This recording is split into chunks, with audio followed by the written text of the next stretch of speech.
You ever have one of those days where you just can't get motivated to do anything?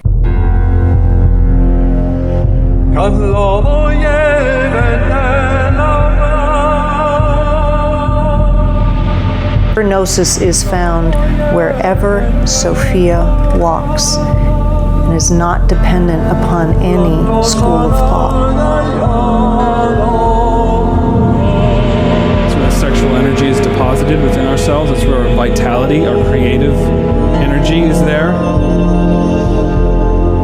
Mind, body, and spirit, what we call today the three major divisions of philosophical thinking. Right. Basically, what this is depicting is the person who has self-realization unifies his body, mind, and spirit in such a way that he or she can ascend through the various dimensions of psychic exploration, spiritual creativity, and even in the worlds of science and knowledge as depicted in the book, understand astronomy and cosmology of other worlds we would call today parallel evolution.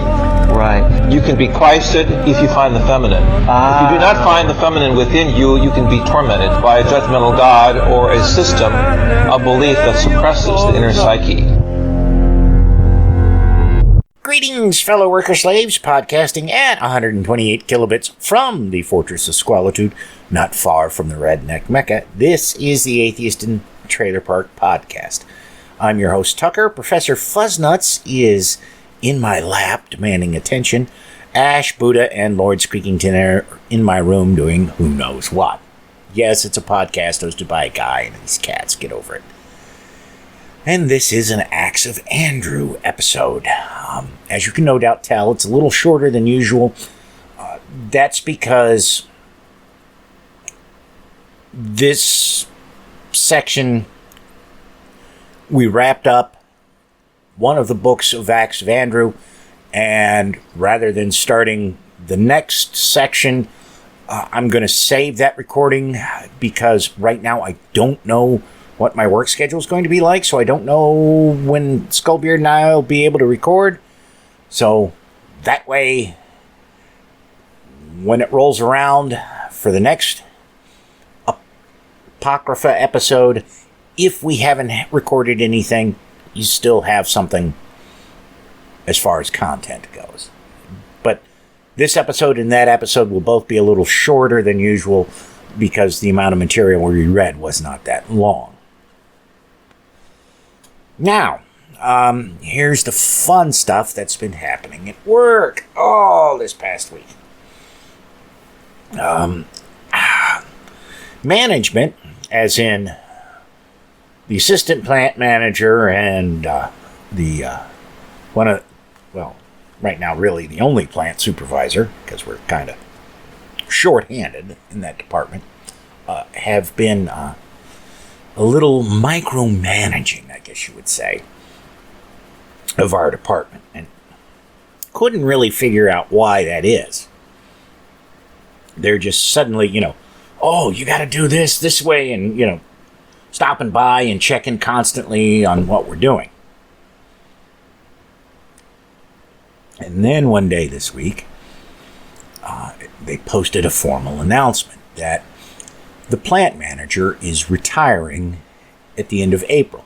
Now, the rumor had been that he was going to retire in March sometime, but there had been no official announcement. This is an official announcement, and it included the notice that they had yet to select his replacement.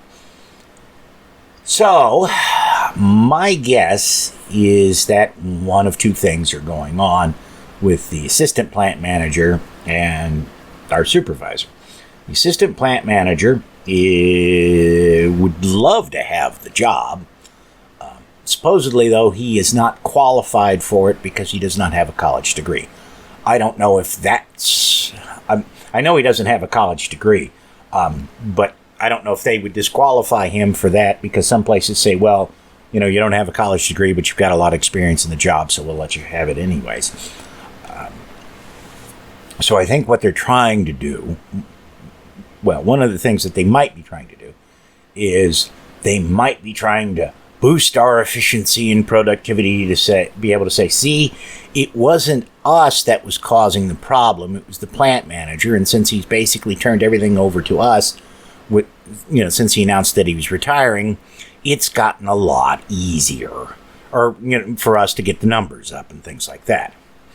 Or they're trying to drive out all the experienced employees in as many of the departments as they can, so that everybody there is new and doesn't really know what they're doing. So when we get a new plant manager, he can immediately get rid of the assistant plant manager and our supervisor. Because if they bring in somebody from outside the facility to be the plant manager, that is almost certainly what's going to happen.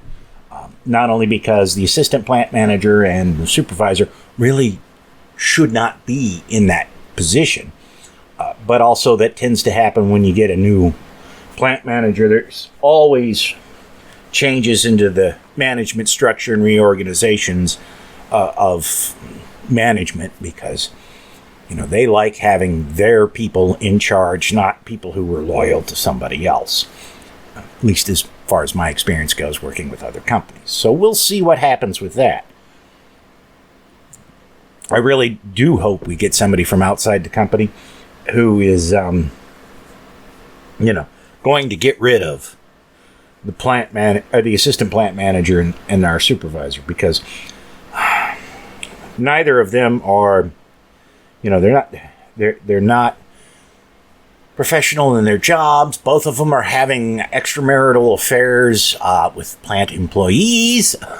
At least one of them was dating an hourly employee. And the plant manager knew about this and just didn't care. So I'm thinking that we get a new plant manager in there, and they will look at that stuff and say, you got to go. Or they will look at the kinds of things that they're doing that are work related and say, you got to go. Because they will put out, a daily schedule of things that we're supposed to accomplish in our department, and then immediately, well, not immediately, but, a couple hours later, come out and change everything. Oh, no, well, let's go ahead and do this other thing as well as all the stuff we've already assigned you. And it's like, why? And they have us, we've ended up working overtime on days when there should have been no excuse for us to work overtime. And I played hooky one day this week because I was just kind of stressed out about the job. They had me, for a while, training a temp. And I don't mind training people because I have done a lot of it in the past. And, I like to make sure that people are properly trained. That's one of the things that I have learned over the years. If you're not properly trained, it's really hard for you to do the job. So I like to show everybody exactly how everything needs to be done, and I like to take the time and do it right, rather than just saying, yeah, you go over here and you figure this thing out, as so often happens. The guy really didn't care, the temp that I was training, about doing the job. And it's not that he was incapable of doing it, or he was some kind of just gruff-talking work slacker. He just didn't have much of an interest in anything because, as he explained to me like 4 fucking times, he has this big lawsuit against the city of Memphis, the Memphis Police Department, a hospital, and a whole bunch of other things. Because when he was living in Memphis, he was walking somewhere and a drunk off-duty cop ran him over. And the hospital would refuse to treat him because he didn't have insurance. There was the police covered it all up, blah, blah, blah. So he's got a lawsuit against him. Now, this apparently happened to him 3 years ago, and he's got a court date in April or May. And that's when, that's going to be his first court date. And he just seemed to think that as soon as he walked into the courtroom, the judge was, look at the attorneys for the city and everybody else and say, pay the man. Which, taking his story at face value, should be what happens, but of course it won't be what happens. The city and everybody will drag the case out for as long as possible. I mean, they've already drug it out for 3 years before they've ever gotten to a hearing, so they're going to drag that out. And then, assuming he wins, they will drag out paying him as long as they possibly can, just because that's how things work. And I wasn't going to shit all over the guy's dreams and everything, but you could tell he just didn't. That's all he was thinking about, is that big payday he was going to have coming up and here real soon. Or he believed he was going to have it real soon. So, it was hard trying to get him to focus and understand, and you'd explain something to him, and then a couple of minutes later he'd be like, "What? So what are we doing now?" It's like, dude, I just fucking told you what we're doing now. Oh wow, okay. He just he was not paying attention. He was just thinking about what he's going to do with all his money. And so I kind of just like, I needed a day away from him. So I played hooky one day, and then when I came back, he had quit because they kept sending him home. Because not this past Friday, but the Friday before, because he started like Wednesday or Thursday of the week before. And he, like a couple of days, that Friday they sent him home early. They sent him home early on Monday.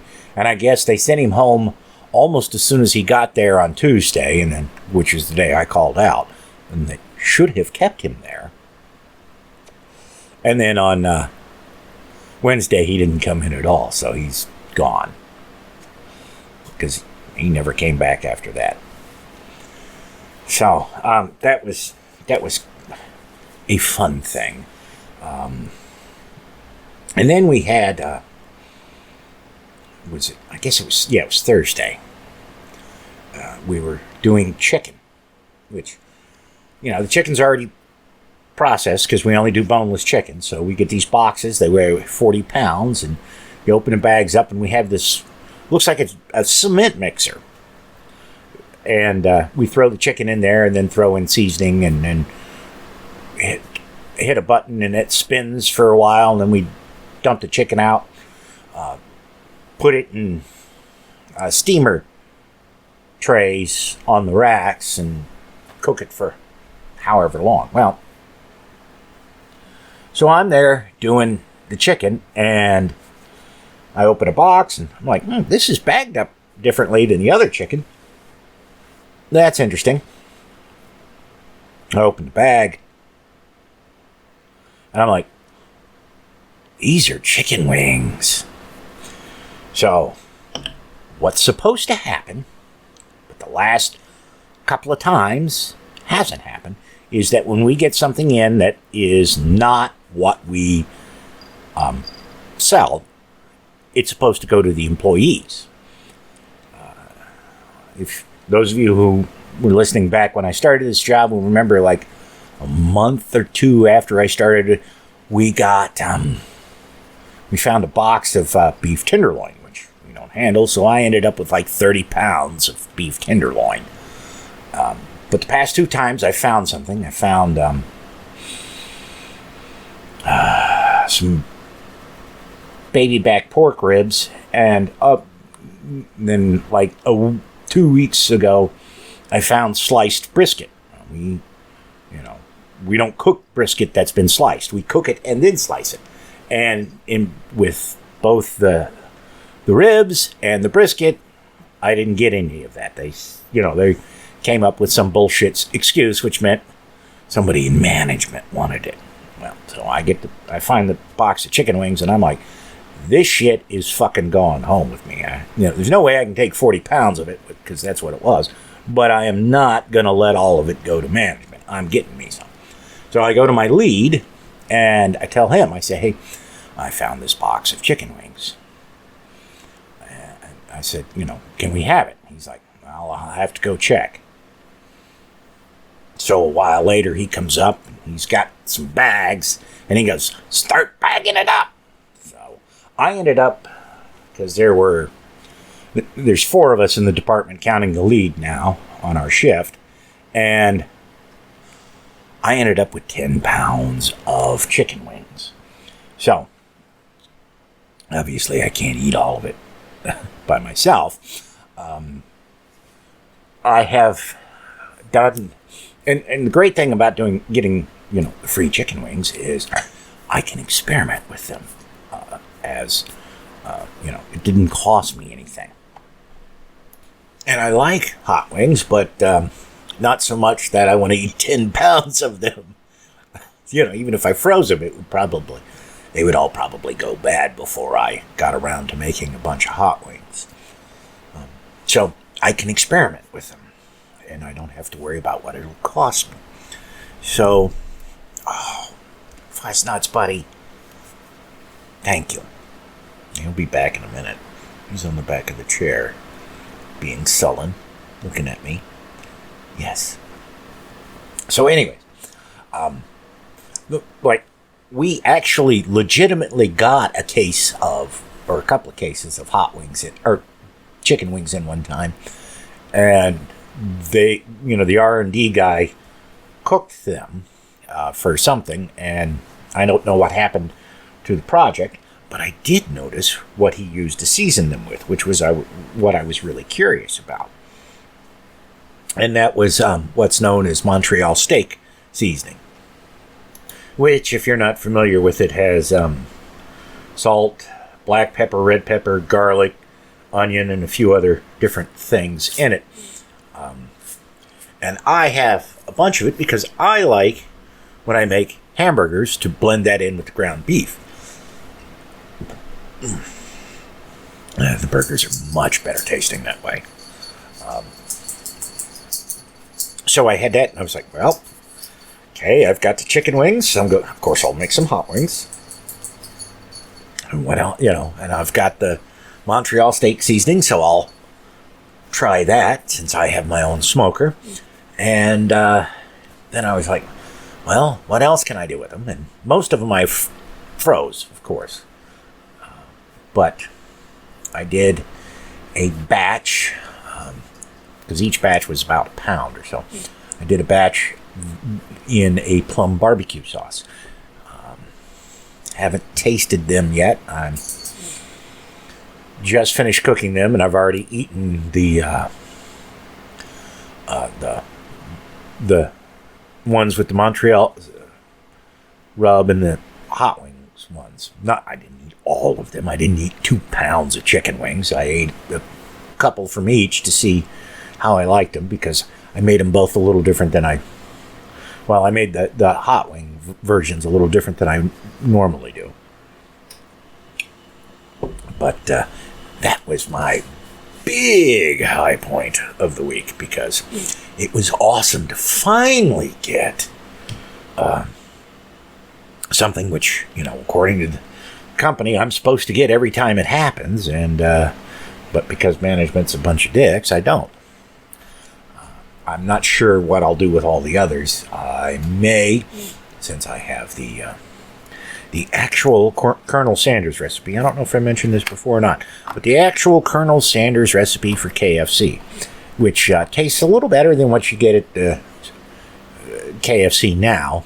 But the best thing is you need the cracklings left over after you fry up the chicken to make the original gravy recipe, which they no longer use. In fact, they quit using it before I was even born. And legend has it that how Colonel Sanders got people to, buy his chicken franchises was not so much the fried chicken. It was the gravy for the mashed potatoes. In fact, after he sold the company, and I don't know who it was who bought it at the time, it's changed hands a couple of times since whomever bought it from him, one of the first things he did was change the gravy recipe. To which Colonel Sanders, when asked what he thought of the new gravy recipe, says, "It tastes like wallpaper." paste. And by comparison to the original recipe of KFC's gravy, it does taste like wallpaper paste. So, I may do that in the future. But that was really a high point for me. I had hoped to take Ash to the vet to get his eyes checked out, but it was 20 degrees on Saturday, which would have been the only day I could take him. And even though it's not that long of a walk to the vet's office, I didn't want to drag him out if he wasn't dying. Because, you know, even with blankets and stuff inside the cat carrier, it's still fucking cold. And I mean, I'd be bundled up just fine, but I don't know how he'd handle it. Yeah, I know he's got his own fur coat and everything, but he's been an indoor cat for so long that he's certainly not used to being outside. So that'll have to wait till next weekend, when we're supposed to be even warmer than we have been here of late. Because it's going to be like 65 or something. Or, you know, what it was in Antarctica the other day. And Thursday and Friday night, it got down into the teens here. Which is, you know, minus 20 or something. No, in Celsius. It's fucking cold. And it's a good thing I have the kerosene heater. Because my space heater certainly couldn't keep up with it. But, let's see here, what else? Oh, the other thing is I did my taxes. And in theory, I will be getting a good-sized refund. I'm not going to count on it showing up until it actually does. But when I get it, I think I'm going to gamble. Because my plan last year, which didn't work out because of how much they shut the plant down.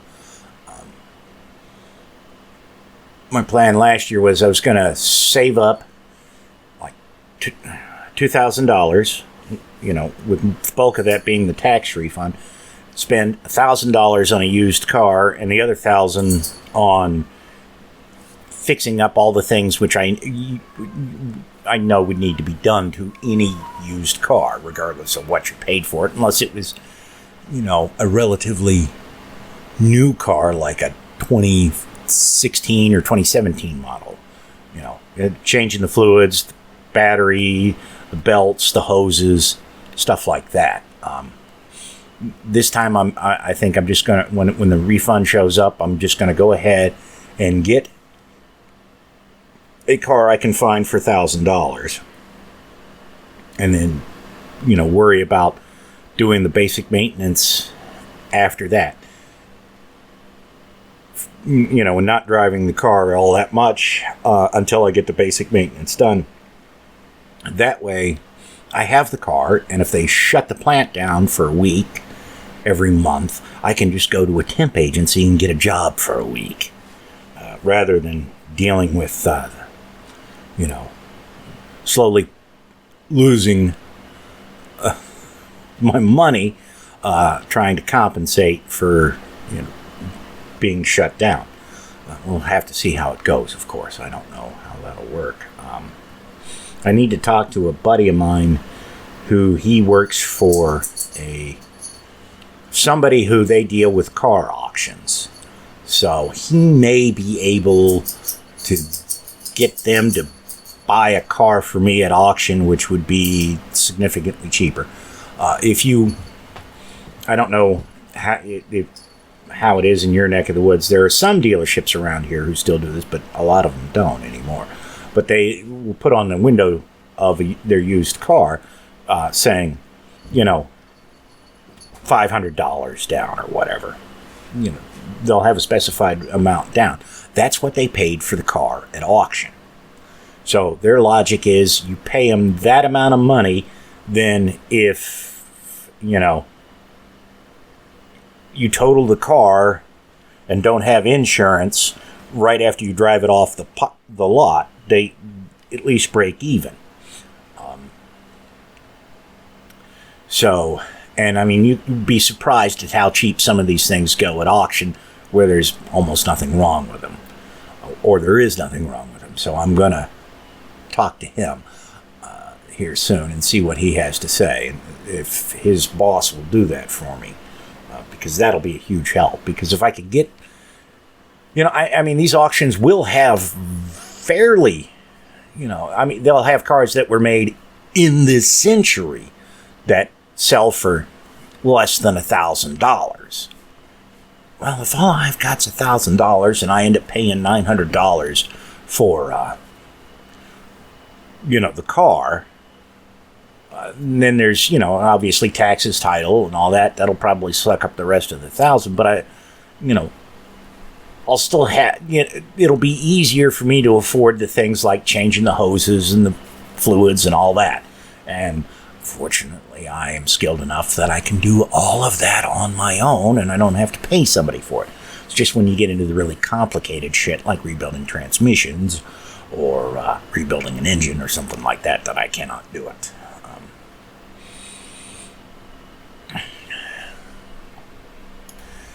Okay, I'm going to get out of here and get to Skullbeard and I reading from the Acts of Andrew. And this section is notable because it has what seems to be one of the longest deaths in recorded literature. Andrew gets crucified and just will not stop fucking talking. I, brethren, was sent forth by the Lord as an apostle unto these regions, whereof my Lord thought me worthy, not to teach any man, but to remind every man that is akin to such words, that they live in evils which are temporal, delighting in their injurious delusions. Wherefore I have always exhorted you also to depart, and encouraged you to press toward things that endure, and to take flight from all that is transitory, flowing. For ye see that none of you standeth, but that all things, even to the customs of men, are easily changeable. And this befalleth because the soul is untrained, and erreth toward nature, and holdeth the pleasures toft its error. I therefore account them blessed who have become obedient unto the word preached, and thereby see the mysteries of their own nature, for whose sake all things have been builded up. I enjoin you, therefore, beloved children, build yourselves firmly upon the foundation that hath been laid for you, which is unshaken, and against which no evil willer can conspire. Be then rooted upon this foundation, be stabilized, remembering what ye have seen or heard, and all that hath come to pass while I walked with you all. Ye have seen works wrought through me, which ye have no power to disbelieve, and such signs come to pass as perchance even dumb nature will proclaim aloud. I have delivered you words which I pray may so be received by you as the words themselves would have it. Be established then, beloved, upon all that ye have seen and heard partaken of, and God on whom ye have believed, shall have mercy on you and present you into himself. I'm guessing that's a typo. Giving you rest unto all ages. Oh, that's a lovely little story. Now as for that which is to befall me, let it not really trouble you as some strange spectacle, that the servant of God, unto whom God himself hath granted much in deeds and words, should by an evil man be driven out of this temporal life. For not only unto me will this come to pass, but unto all them that have loved and believed on him and confess him. The devil that is wholly shameless will arm his own children against them, that they may consent unto him, and he will not have his desire. And wherefore he assayeth this, I will tell you. From the beginning of all things, and if I may say so, since he that hath no beginning came down to be under his rule. What? The enemy that is a foe to peace and driveth away from God, such a one as doth not belong indeed to him, but is in some one of the weaker sort, and not fully enlightened, nor yet able to recognize himself. Okay, that makes no sense. Yeah, that's a well-placed question mark there. Yeah. And because he knoweth him not, therefore must he be fought against him by him, the devil. For he, thinking that he possesseth him, and is his master forever, opposeth him so much, that he maketh their enmity to be a kind of friendship. For suggesting to him his own thoughts, he often portrayeth them as pleasurable and specious, by which he thinketh to prevail over him. He was not then openly shown to be an enemy, for he feigned a friendship that was worthy of him. And this, his work, he carried on so long that he, man, forgot to recognize it. But he, the devil, knew it himself, that is he, because of his gifts. And when the mystery of grace was lighted up, and the like a big fat joint or what?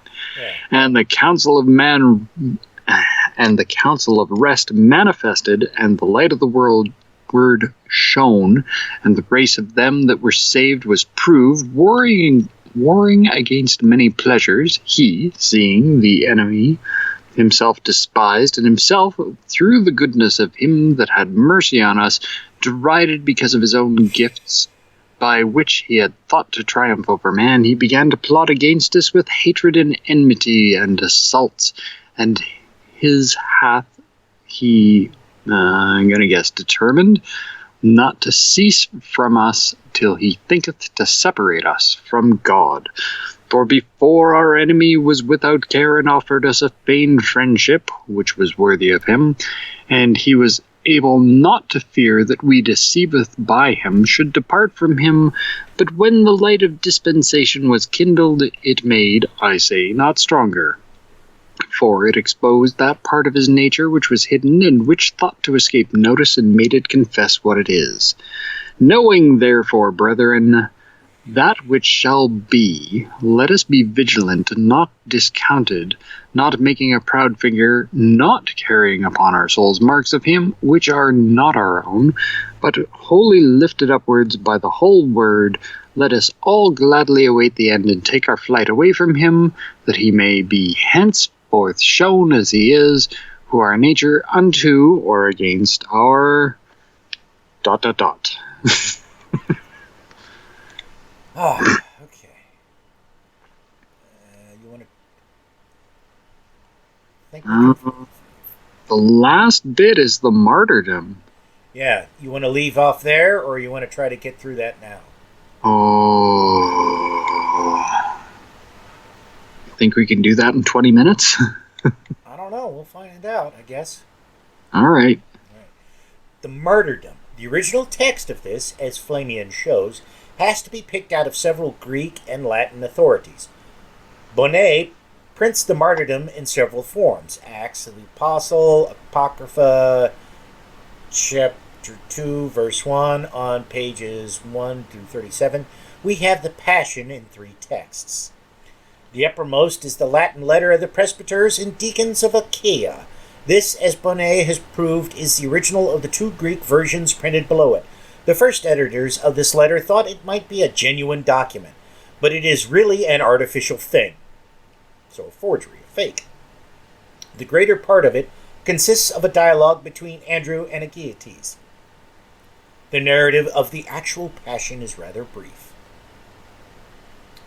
And I'm going to skip down to the actual thing, because this is just a description.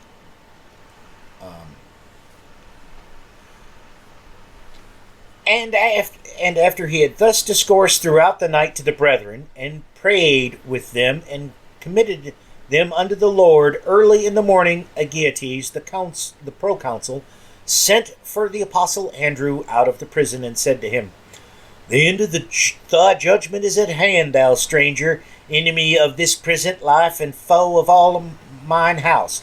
Wherefore hast thou thought good to intrude into the places that are not thine, and to corrupt my wife, who was of old obedient unto me? Why hast thou done this against me and against all Achaia? Therefore shalt thou receive from me a gift in recompense of that thou hast wrought against me. And he commanded him to be scourged by 7 men, and afterward to be crucified, and charged the executioners that his legs should be left unpierced, and so he should be hanged up, thinking by this means to torment him the more. Now the report was noised through all Petrae that the stranger, the righteous man, the servant of Christ, whom Aegeates held prisoner, was being crucified, having done nothing amiss, and they ran together with one accord unto the sight, being wroth with the proconsul because of his impious judgment. And as the executioners led him unto the place to fulfill that which was commanded them, Stratocles heard what was to come to pass. Drink! Finally! And ran hastily and overtook them, and beheld the blessed Andrew violently haled by the executioners like a malefactor. And he spared them not, but beating every one of them soundly, and tearing their coats from top to bottom, he caught Andrew away from them, saying, Ye may thank the blessed man who hath instructed me and taught me to refrain from extremity of wrath, for else I would have showed you what Stratocles is able to do, and what is the power of the foul Aegeates. For we have learnt to endure that which others inflict upon us. And he took the hand of the apostle, and went with him to the place by the seashore where he was to be crucified.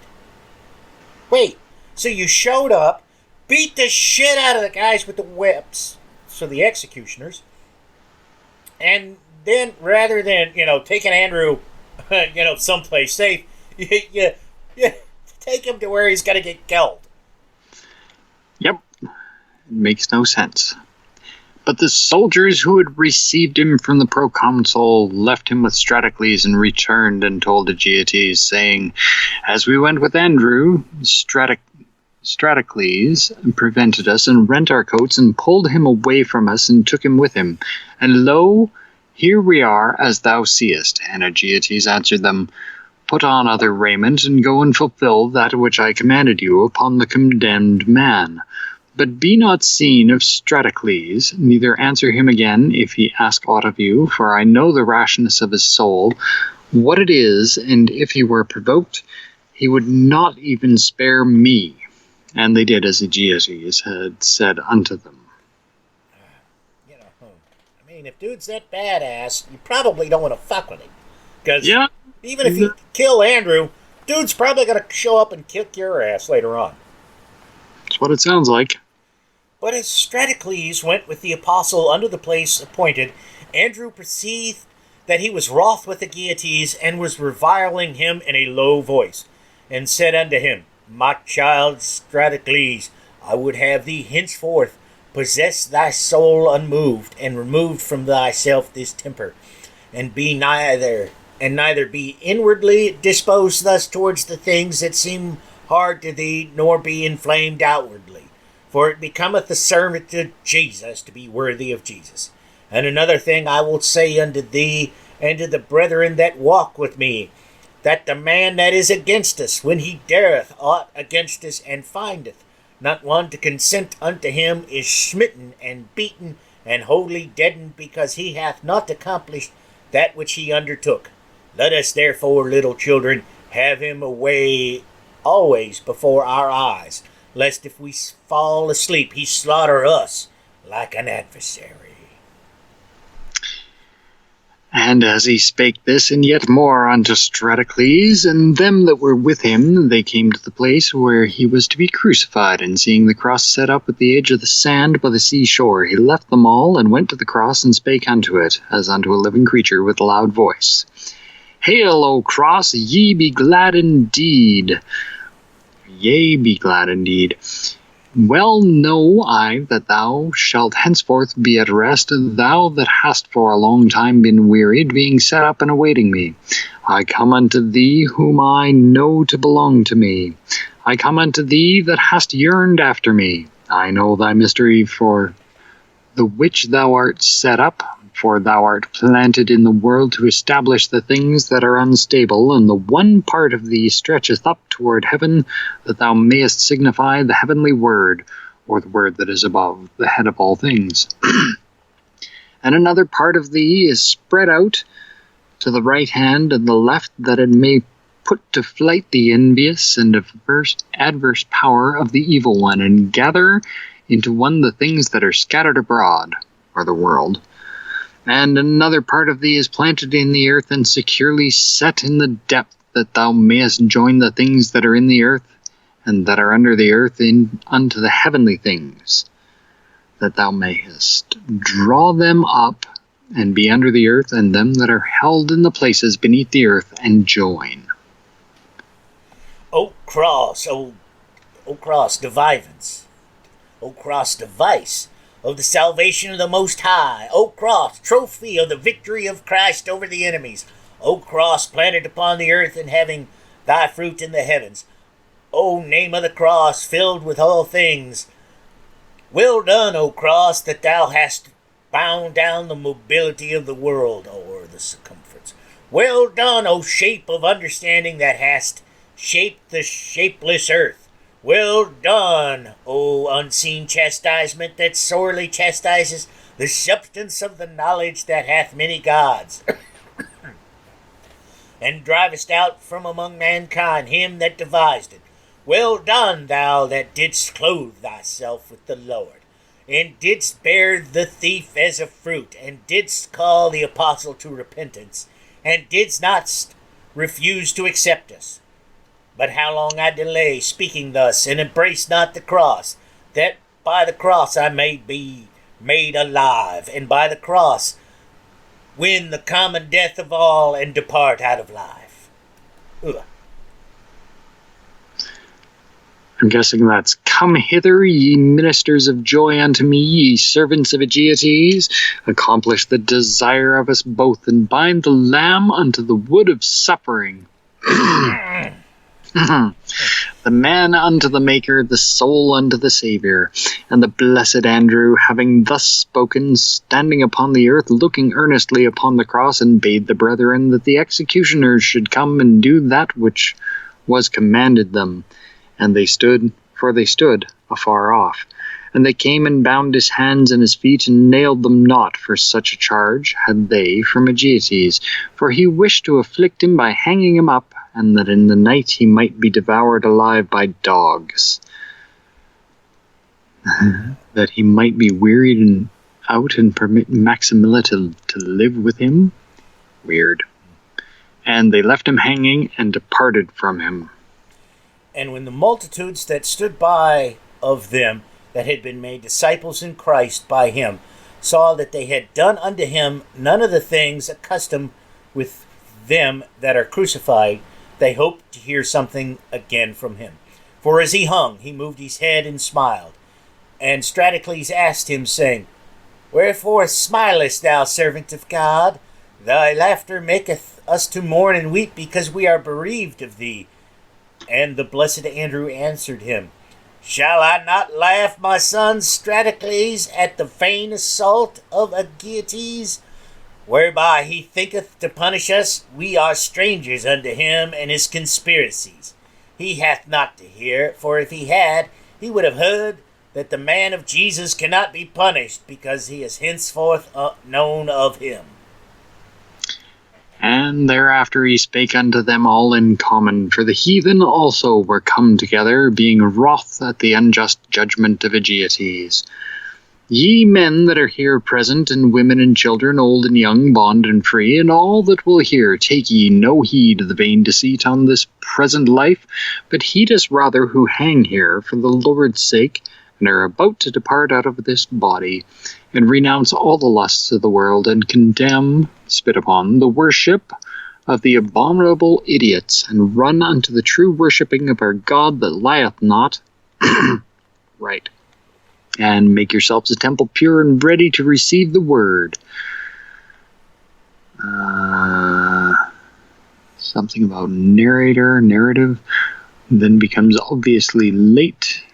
Not sure what those initials are, which is far shorter, ends, and hasten to overtake my soul as it hasteneth toward heavenly things, and in a word despise all temporal things, and establish your minds as men believing in Christ. And the multitudes, hearing the things which he spake, departed not from the place. And Andrew continued speaking yet more unto them. Jesus Christ, man! Talk about a long death scene.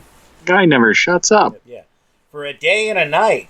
And on the following day, beholding his endurance and constancy of soul and wisdom of spirit and strength of mind, they were wroth and hastened with one accord unto Aegeates to the judgment seat where he sat, and cried out against him, saying, What is this judgment of thine, O proconsul?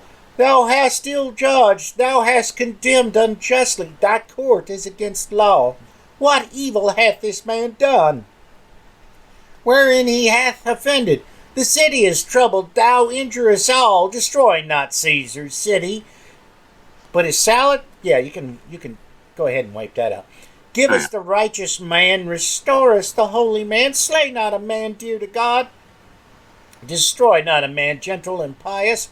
Lo, 2 days is he hanged up, and yet liveth, and hath tasted nothing, and yet refresheth all of us with his words. And lo, we believe in the God whom he preacheth. Take down the righteous man, and we will turn all philosophers loose. The chaste man and all Petrae will be at peace. Set free from the wise man, and all Achaia shall be set free by him, or obtain mercy. But when at the first Aegeates would not hear them, he but beckoned with the hand to the people that they should depart. Shoot. Go away, boy, you bother me. Yeah, they were filled with rage and were at the point to do him violence, being in number about 2,000. And when the proconsul saw them to be after a sort mad, he feared lest there should be a rising against him, and rose up from the judgment seats and went with them, promising to release Andrew. And some went before and signified to the apostle and to the rest of the people that were there wherefore the proconsul was coming. And all the multitude of the disciples rejoiced, together with Maximilla and Iphidamia and Stratocles.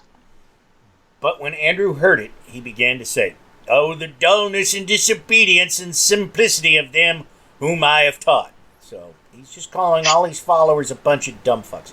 How much have I spoken, and even to this day I have not persuaded them to flee from the love of earthly things. But they are yet bound unto them, and continue in them, and will not depart from them. What meaneth this affliction? What meaneth this affection and love and sympathy with the flesh?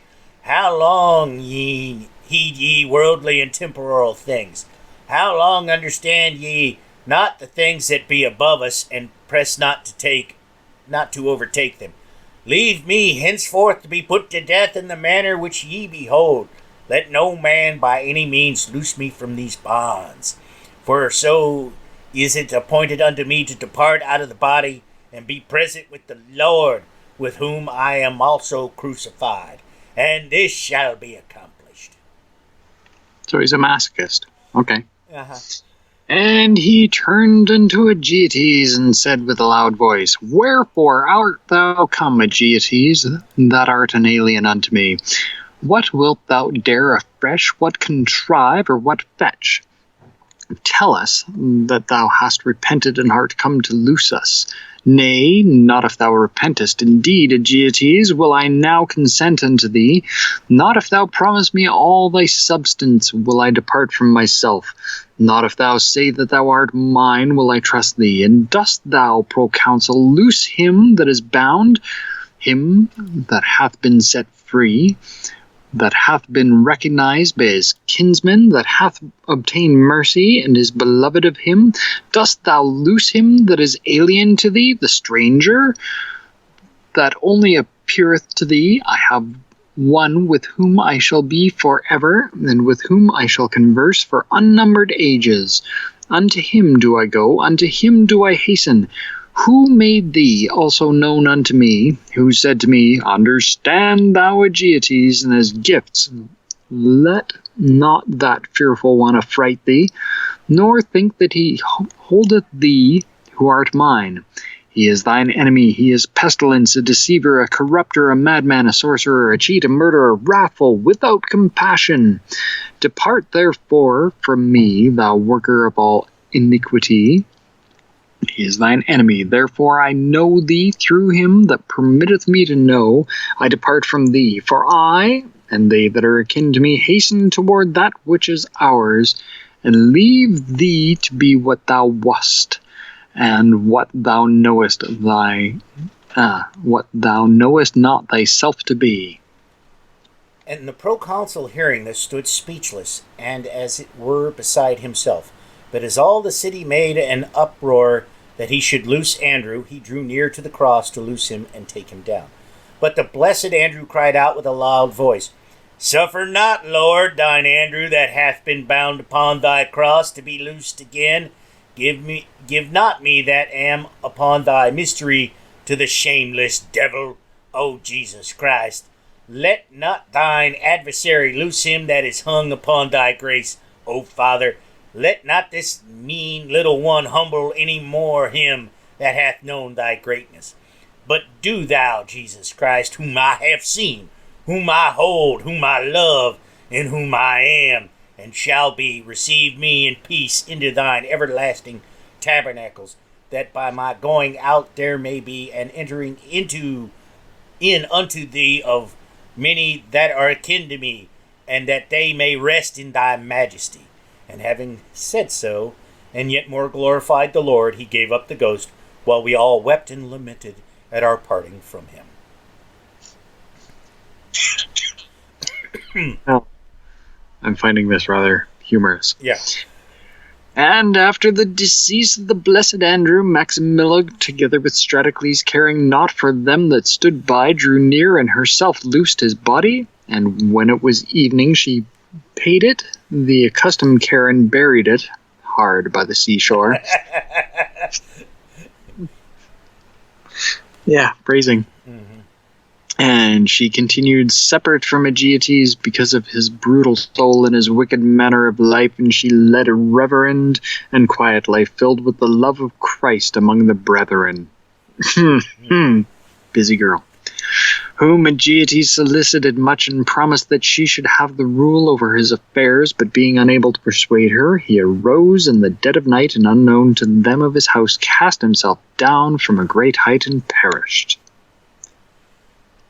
But Stratocles, which was his brother after the flesh, but not before the flesh, who would not touch aught of the things that were left of his substance, for the wretched man died without offspring, but said, Let thy goods go with thee, Aegeates, for of these things we have no need, for they are polluted. But for me, let Christ be my friend, and I his servant, and all my substance do I offer unto him, whom I have believed, and I pray that by worthy hearing of the blessed teaching of the apostle I may appear a partaker with him in the ageless and unending kingdom.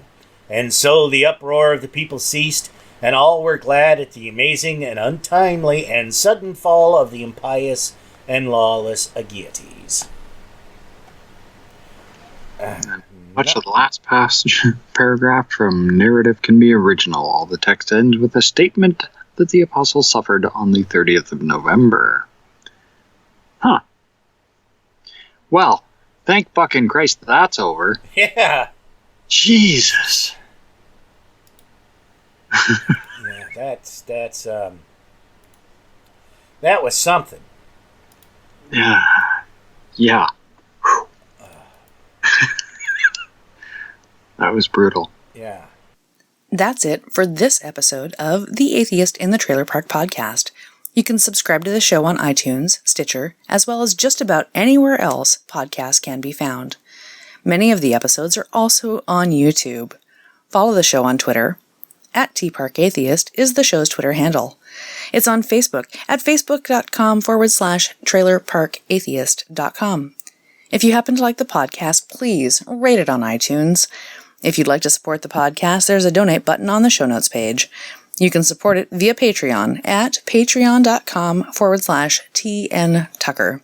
Thanks for listening. Say goodnight, Fuzz-Nuts.